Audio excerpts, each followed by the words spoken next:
This conference will now be recorded. So today we are going to study cubic spline interpolation. So cubic spline interpolation is also a piecewise polynomial approximation. Means we fit polynomials in pieces, right? So the simplest piecewise polynomial approximation is piecewise linear interpolation that we did before as well. You see, if you look at this picture, this is what I was explaining.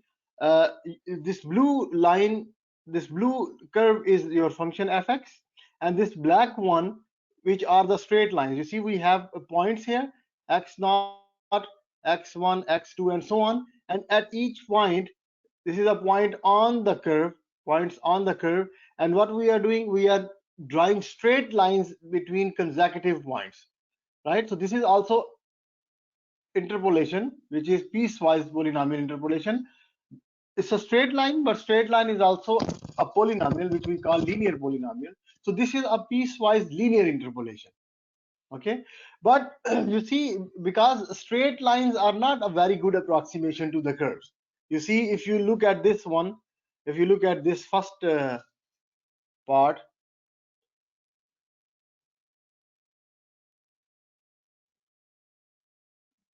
what happened?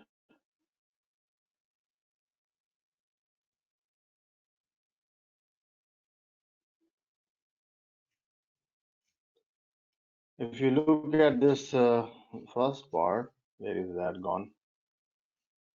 Here is it.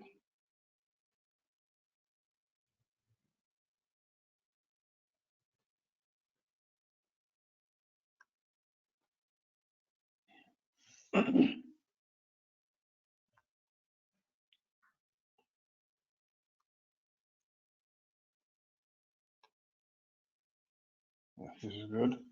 Okay, so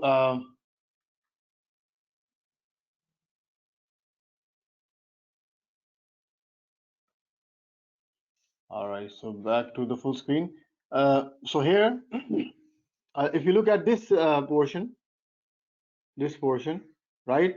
So you see there is a difference, a lot of difference between your function and a straight line here. Not a very good approximation, but at this point, maybe it's a good approximation. Here you again see, not very good, you see. So straight lines are not very good. So this is a disadvantage basically of the linear approximation, okay? Because there is, and another thing is, mathematically speaking, this is a numerical point of view that approximation is not very good.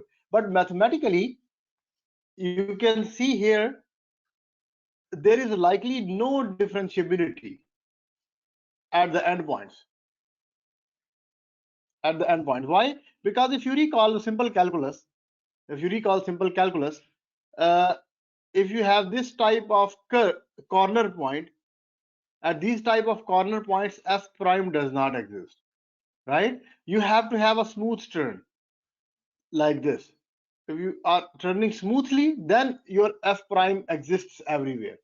But if you have a sharp turn like this, it will not exist. So here at these corner points, you will not have, at these points, you will not have differentiability. The derivative of the polynomial will not exist. The reason is, when you are joining two straight lines, you will get a corner point here, a corner point f prime. So mathematicians are basically concerned about this thing, that if you have a polynomial, it should be differentiable at every point. Means it should have a smooth turns. It should have a smooth turn like this. If you have something like this, it should turn smoothly where f prime should exist. You should not get corner point. So based on that, they introduced cubic splines.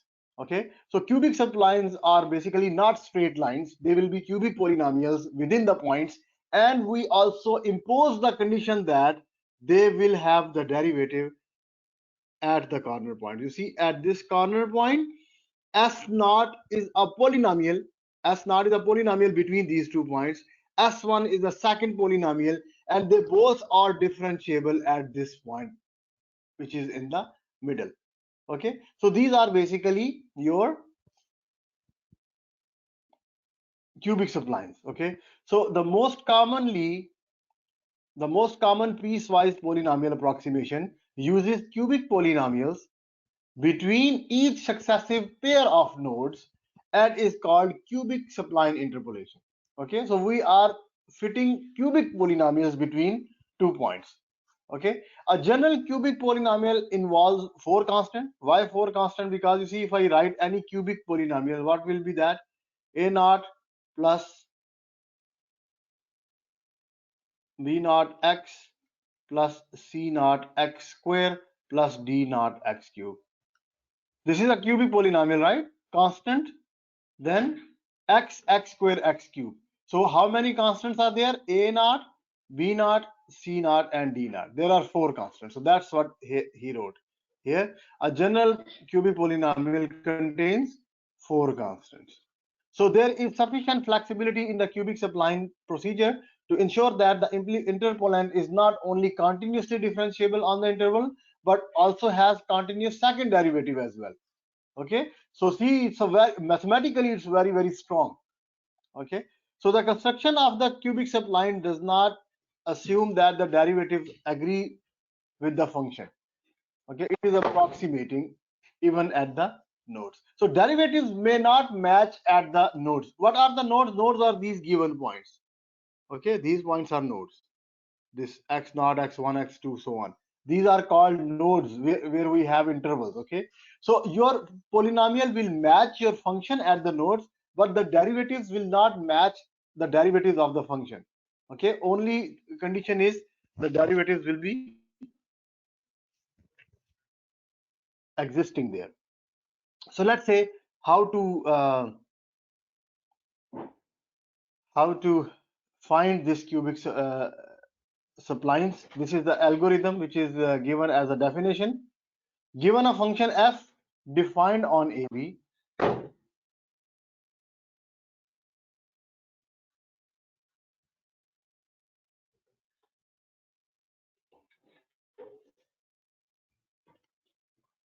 so given a function f defined on AB and a set of nodes A is equal to x naught, x1 up to xn, the first point of course A,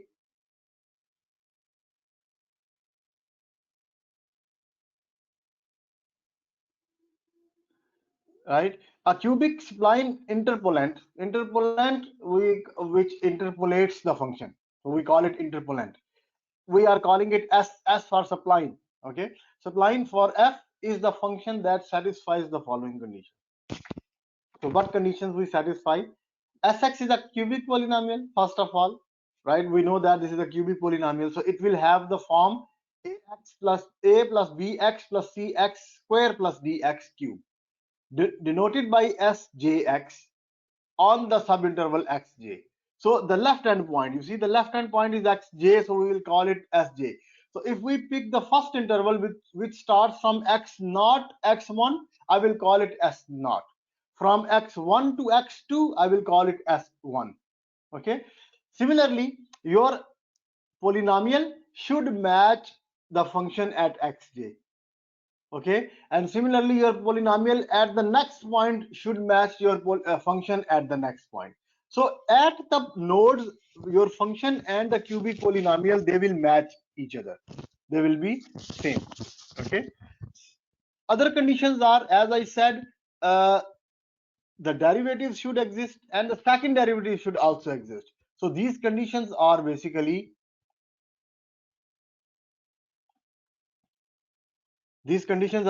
you see here, B, C, and D.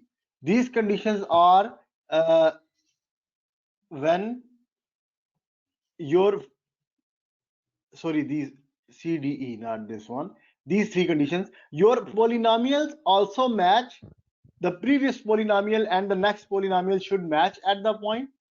Okay, their derivatives should match. You see, s prime is equal to s prime, and their second derivative should also match. Okay, so you see here, uh, as I said, there are these 2 points, right? So there are these 2 points, right? And here, so I am approximating S naught here, and we are approximating S1 here. So at this middle point, they should be equal. These are the three conditions here. These are these three conditions. That at this point, you see, at xj plus 1 here, at xj plus 1, this point, right, which is this one. So this is the polynomial xj. This is the polynomial xj plus 1. So this is the point xj plus 1. So at this middle point, your polynomials should be the same, their derivatives should be the same, and their second derivative should be the same. That's how we get a smooth polynomial. What happens when they are the same? It means they are starting and ending at the same point, and the next one starts from the same point. So if they have the slope same, then it will not happen that something stops here and second starts like this. Now you see the slopes are not the same. So when the slopes are the same, they will behave nicely, right? They will be smooth. Okay. The last condition here, which is the condition F, this condition, what is this one? This is S double prime should be 0 at the boundaries, because you see these conditions are only at the middle points. These three conditions C, D, E are at the midpoints. But what is happening at the first point here? What is happening at this first point here, which is x naught, and what is happening at the last point here, which is xn? We don't have any condition. So these are the boundaries. The very first and the very last are the boundaries. So we have the boundary conditions here, and one of the boundary conditions should satisfy, not both. In condition F, either the first condition, this boundary condition, which is called the natural boundary, or the clamped boundary. So one of them should exist.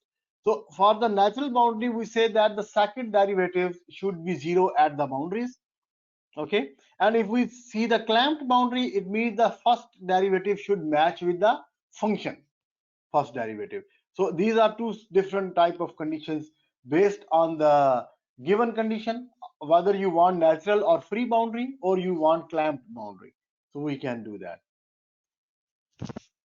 So let's see an example. It will be more understanding when you do the example. So here, what happened? Why it's on the screen? Let me erase it. Uh, okay, I think I should use the one notes. Anyway, so let's see this example. Construct a natural supply that passes through the points 1, 2, 2, 3, and 3, 5. So there are 3 points are given: 1, 2, 2, 3, 3, 5. So this is example 1. So this supply consists of two cubics, because there are 3 points, so we can only interpolate two cubic polynomials. Okay, the first in the interval 1, 2, 3, right? The first between these two, and the second between these two. So here it will be S naught, and here it will be S1. All right. So there will be two. So if I, because we have to take the first point first, so S naught x should consider this point, the very first point 1, 2. So how to write this? Because at 1, right, we are starting, so it's better to write your polynomial as a naught plus b naught x minus 1, this left hand point. You will pick this left hand point 1. So instead of writing squares of x, we will write the squares of x minus 1. So x minus 1, x minus 1 square, and x minus 1 cube. So this is a cubic polynomial. And for the second point 2, 3, which is the left point of the second polynomial, we can write as x minus 2, because now the left hand point is 2. So instead of writing x square x cube, I can write x minus 2 square and x minus 2 cube. This is for simplicity. Why? Because when I will put the point 1 here, these things will be 0. And when I will put the point 2 here, these b1, c1, d1 will be 0. So just for our own simplicity, we consider these two polynomials. Okay. Now, how many constants are there? There are 8 constants to be determined: a naught, a1, a2, a naught a1, b naught b1, c naught c1, and d naught d1. So there are 8 constants. So I need 8 conditions to find these 8 constants. So there are 8 constants to be determined, which require 8 conditions. 4 conditions come from the nodes, because we know that your see here, we know that at 1 your function is 2, right?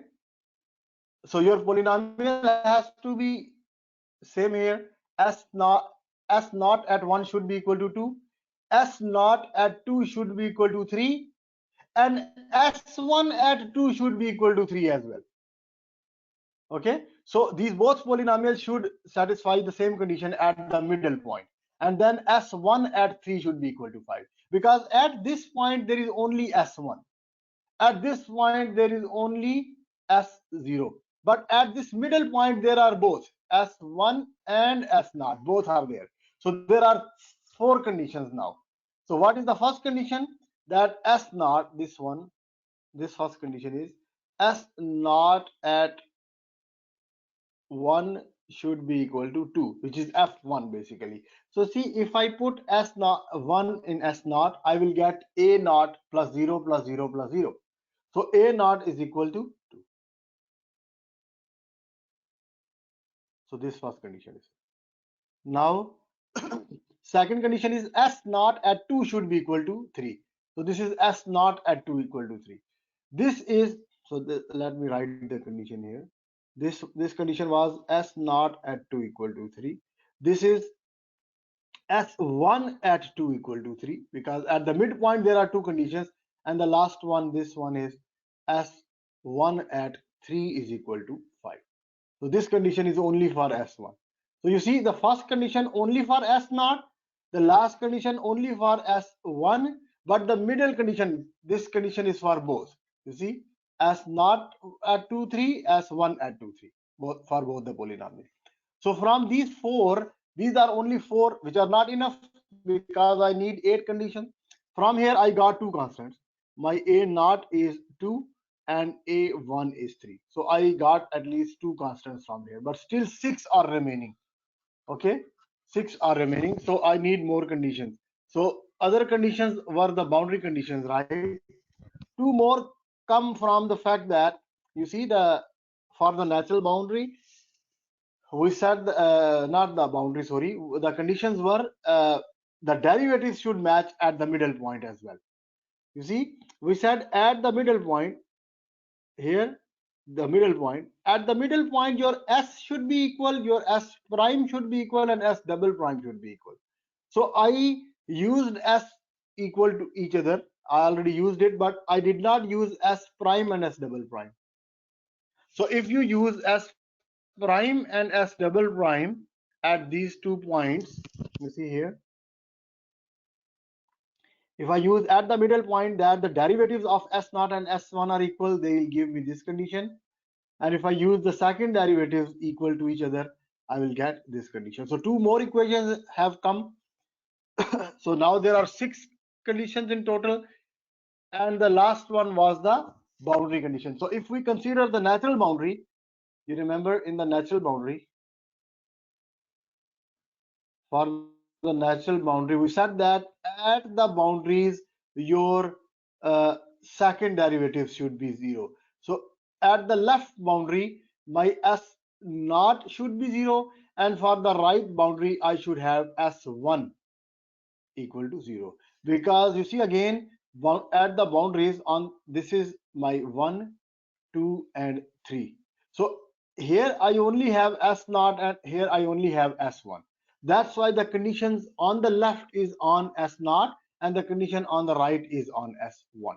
You cannot say that S0 double prime at 3. That will be wrong, because this is only on the left boundary and this is only on the right boundary. So now we have 8 conditions in total, and now you see from here you got C0 as well. Your C0 is 0. So you got C naught as well, C1 and D1. One condition C1, D1. You may have another one. Here you see, if I put C naught equal to 0 here, I can put C naught equal to 0 here, C naught equal to 0 here, right? So I have to solve these 8 conditions, which will give me A naught A1, B naught B1, C naught C1. So I got all the points. You see, this was my A naught, this is A1, sorry, B naught, this is C naught, and this is C naught was 0, so this is D naught. C naught was 0, right? C naught was 0, so see, there is no square term. There is no square term here. But this is A1, B1, C1, and D1. So these are two cubic splines which are defined on two different intervals, two different pieces, because I only have two pieces. So that's why I got only two functions here. One from 1 to 2 and the second from 2 to 3. So I got S naught here, S1 here. So these two are your S naught and S1. This is S naught and this is S1. Okay, so that's how you can find the cubic spline. There is another way of finding natural splines which may be easier than this one,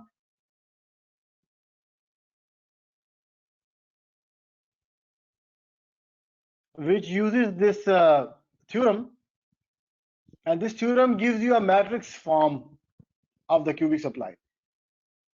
And solving this system may be easier than before, because we use matrices to solve the system of equations in linear algebra. We have done it many times. So what is this natural spline? The second method to find natural splines.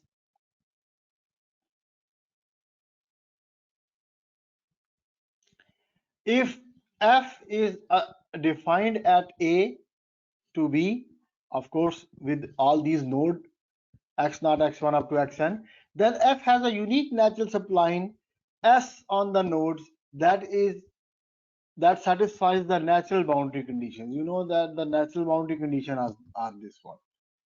These are the natural boundary conditions which we used at the end. You see here, these conditions, right? These conditions are the natural boundary conditions. So the same conditions we are writing here. So with these conditions, he said, if you consider this, what will you get? The boundary conditions in this case imply that your last, from the last constant Cn will be S double prime xn by 2, which is 0. So your Cn will always be equal to 0, and that your second derivative at x naught will also be 0, because of course these are the natural boundary conditions. And from here, your C naught and Cn, they will both be equal to 0 whenever you have natural boundary conditions. And you will have to satisfy these matrix equation. Okay, you remember in linear algebra we study this, right? Ax is equal to 0 is a system of equations where x is unknown, a is a coefficient matrix, and b is a constant matrix on the right. There are many methods to find the solution. If inverse of a exists, the simple solution is x is equal to a inverse b, right? Simple is x is equal to a inverse b. Others are, you can reduce it to reduced echelon form, right? Use Gaussian Jordan method. You can use Cramer's rule. There are many methods. Rank method you might have studied, right? So in linear algebra we study a lot of methods to solve these linear systems. Okay, so what we can do is, by using the values given in these matrices, we can write our system in terms of this matrix, where b and x are these vectors. Now here the unknowns are c naught, c1 up to cn. These are your unknowns. Okay, C0, C1, C. These all values are given to you. In A and B, they are the given matrices. Only X matrix is unknown that you have to find.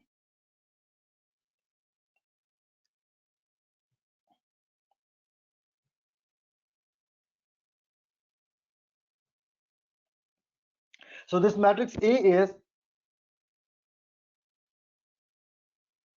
strictly diagonally dominant. That is, each row, the magnitude of the diagonal entry exceeds the sum of the magnitude of all other entries in the row. A linear system with a matrix in this form is to have a unique solution. You remember we studied this diagonally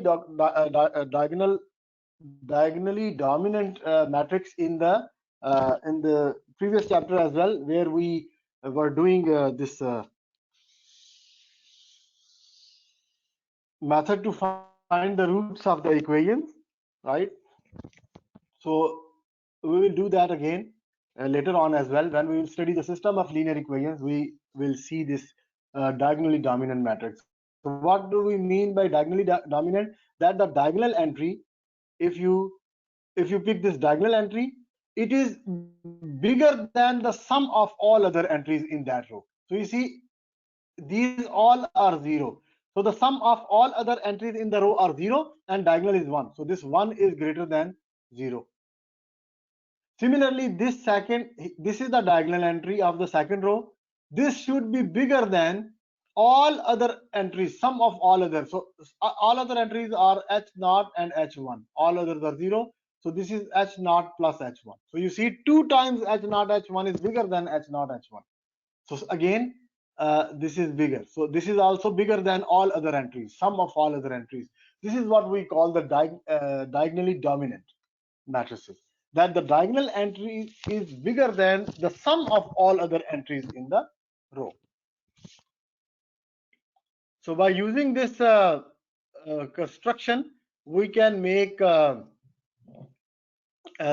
matrices and then solve the system.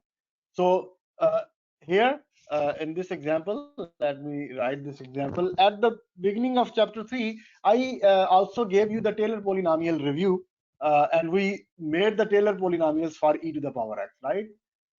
I showed you the graph before the Lagrange polynomials. When we fit the Lagrange polynomial, I gave you the detail of ex, right? But anyway, we use these data points 0, 1, 1e, 2e square, and 3e cube. Okay, there are 4 points now.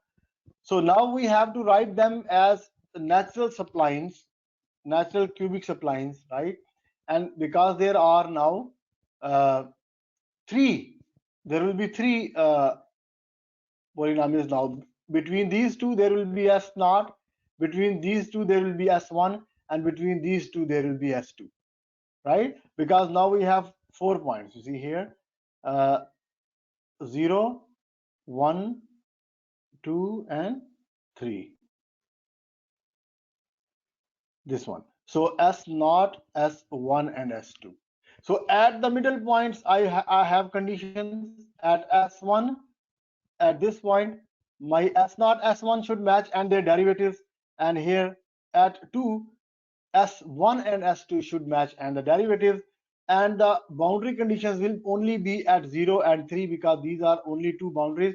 So at 3 only s2 satisfies the condition, and at 0 s0 satisfies the condition. S1 will not satisfy the boundary condition because S1 is not in the at the boundaries, it is in the middle. Okay, so now from here your nodes, you have 3 polynomials only, s1, s2, s3. That's why your n is 3. Your n is 3. h0, h1, h2 are 1 because the difference, this is the difference between the intervals. All the differences are 1. H0 is the difference between the first interval, second interval, third. A0, a1 are the first points. We know that, right? I take a0, a1, a2, and a3. These are the function values because they exactly match the function. So we took the values, you see, a0, is the value from the first point, a1 is the value from the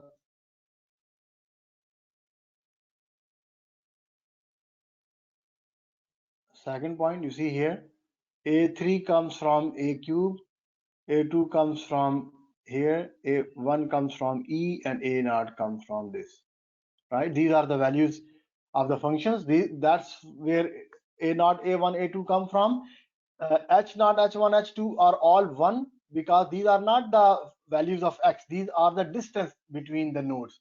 So you see that here, if I go back here, the difference between this is 1, the difference between this is also 1, the difference between this is also 1. So these are the widths of the intervals, h0, h1, h2.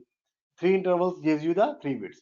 Now if I just replace these values in our determinant here, I got h0, h1, h2, a0, a1, a2. So if I replace them here in the determinant, you see here, if I put this h1, h2, h1 is 1, h2 is 1. So 1 plus 1 is 2, 2 into 2 is 4. So this should be equal to 4. Similarly, this is also 4. This is also 4. They are all 4. And here, if I put a1, a2, values of a naught, a1, a1, a2, right? h1 is 1. So if I replace all these values here, I got my matrix. You see 1, 4, 4, 1. I got this matrix A, I got this vector B, and I got this vector X. X is unknown, of course, this is C naught, C1, C2. And we also know that C naught and C3 are always 0. In the theorem, the first thing was C naught is 0, and the last one, C3 is 0. So you see, I got that. Okay, but if you multiply these matrices, you will also get this. So how I got this system? I multiplied A with X. We multiplied a with x equal to b. Okay, so if you multiply a with x, you get c naught. You see 1 into c naught plus 0 plus 0 plus 0. So c naught is equal to the right hand side 0. So automatically I got c naught 0 and c3 0.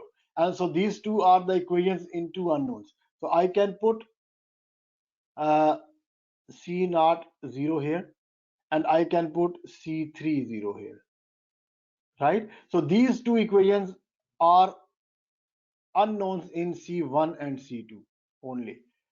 So two equations in two unknowns, I can easily find the values and write the polynomials. Okay,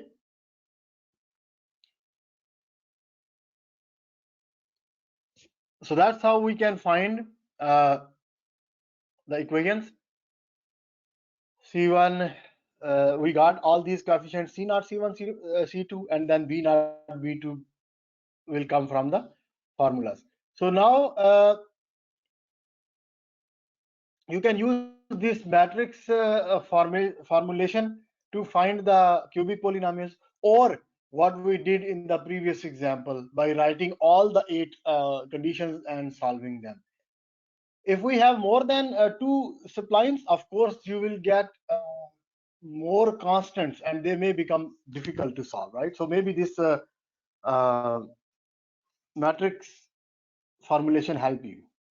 So here at the end, they showed you the graphs of your function along with the cubic splines. So you see the function is black one and the cubic spline is the blue one. Okay. So from here you see this is y is equal to ex. This is the black one, right? This one. And this is the cubic spline which we fitted, the interpolant. Okay, that's the blue one, and you can see that very close to each other. You see here they exactly match at the point. At 1 they are exactly the same, at 2 they are exactly the same, at 3 they are exactly the same. So at these points, of course, and at 1, of course, 0, right? So you see at 1, 2 and 3 they exactly match at 0, 1, 2, 3. So at these points they are matching, but in between, of course, they are not matching, but they are very, very close.